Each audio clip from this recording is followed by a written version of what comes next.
All right, everyone. One hell of a loss for the East Bloc nationalists. Javier Milei has decided to abandon a pledge to try to join BRICS, actually. A number of countries have stated interest in joining BRICS. That's the alliance generally between Russia and China for economic and diplomatic purposes. BRICS is mostly an economic bloc with infrastructure cooperation. It also encompasses India, Brazil, although Brazil could withdraw at any time too, and South Africa, actually. Basically what you've got is Russia supplies the nukes and the fuel to an extent. China supplies the money. India supplies, well, a lot of money as well, has a huge population, a roaring economy. Brazil and South Africa mainly contribute raw goods, and so it forms a trade and economic network of sorts. And BRICS is set to expand. A number of countries have stated interest in potentially joining that economic union. It's not so much fully a political union, though, and I've cautioned people that BRICS is a weaker kind of alliance than what you've got in the West. It's not a full-on total alliance of any sort. India and China regularly spar over contested land on their border and do one-upsmanship with one another, and they're direct economic competitors in the same basic sphere of manufacturing. Russia and China have had their quarrels historically and more recently. I remember this was almost 10 years ago when Russia was beginning to complete their pipeline project into China. Putin went down and was meeting with dear leader, with number one comrade down there, and left early because the Chinese balked at the cost. And said, no, we're not actually going to pay you as much as we originally had made a deal for the fuel. Now that your pipeline's 90% completed, you're clearly not going to abandon the project and you want to make a return, we're going to pay you a little bit less per barrel. Sorry, Vladimir, for that, by the way. He left early. He was not happy with them. They get along sometimes, basically. You've also got, you've got huge political upheaval in South Africa. Look at what's happening in Brazil. Bolsonaro could end up coming back from exile at any time once the Brazilians realize that left-wing economics don't work. So Argentina has now abandoned that bid, and that would have been one of the big ones actually seeking to join. Nobody really cares if Rwanda joins BRICS. Economically backwards, would require huge Chinese investment. That's happening anyway. China is effectively trying to colonize most of East Africa as we speak, and parts of Latin America and the Middle East as well. They're trying to play imperialism effectively. They're doing the carrot and stick thing. You remember when they were going to build the Nicaragua Canal? This was years ago.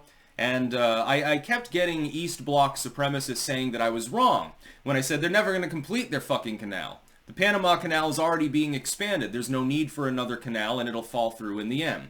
China's actual goal was to build a military base, which they successfully did. Then they abandoned the canal project. It's never going to get built. These people swore up and down I was wrong when I predicted exactly that happening. This was years and years ago before the project actually got canceled. And it wasn't due to the protests. It's because China never wanted to build it in the first place.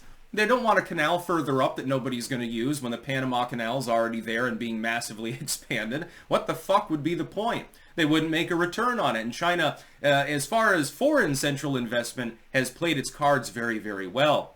Javier Milei is a libertarian nationalist reforming his nation.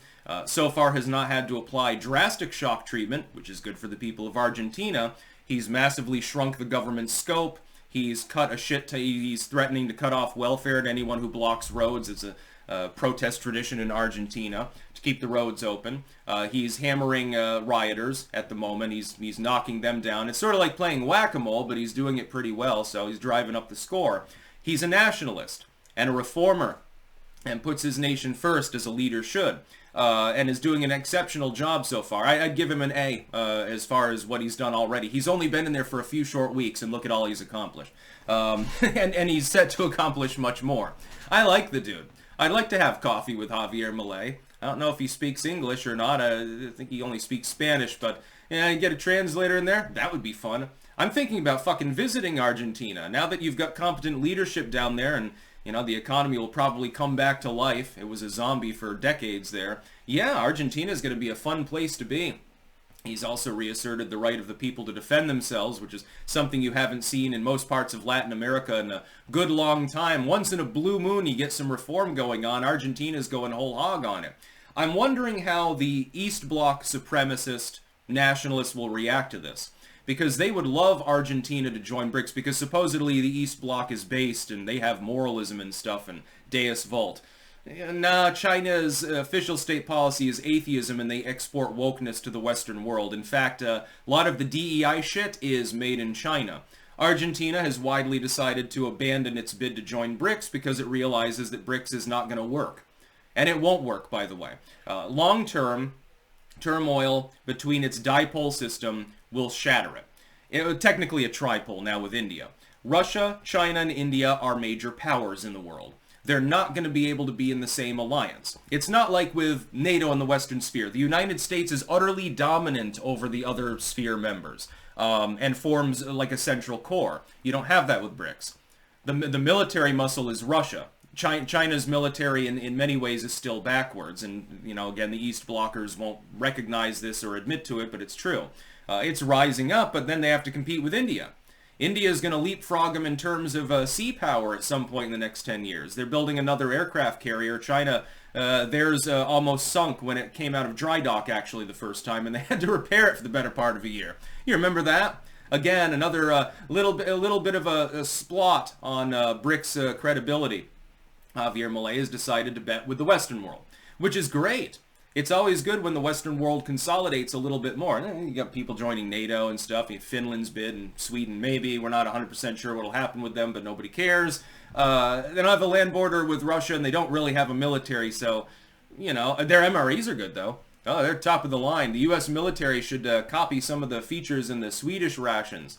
And the soldiers' morale will definitely go up. Recruitment will be easier when the soldiers are eating something other than slop. Javier Milei is a cool dude. Yeah, he's doing a good job. I'm just wondering about the response from people who say, well, China rising, and China is the moral center of the world at this point. They are much better than the United States. Well, yeah, I mean, you can move there. You'll have to learn Chinese. If you're Deus Volter, I don't think you're going to get along with the Chicoms, but, you know, you do you. If you're a disdain for the Western world and civilization at large, the literal light of civilization is so high, you do have the freedom to travel. By the way, you can move to Kamchatka. Putin was offering people money to go live out there. You know, you can go and do some homesteading. There are worse places in the world, by the way. Kamchatka, wild and rugged and beautiful, but farming would be a little bit difficult. I think you'd have to be a lumberjack in order to make ends meet. At least you can have an AK-47.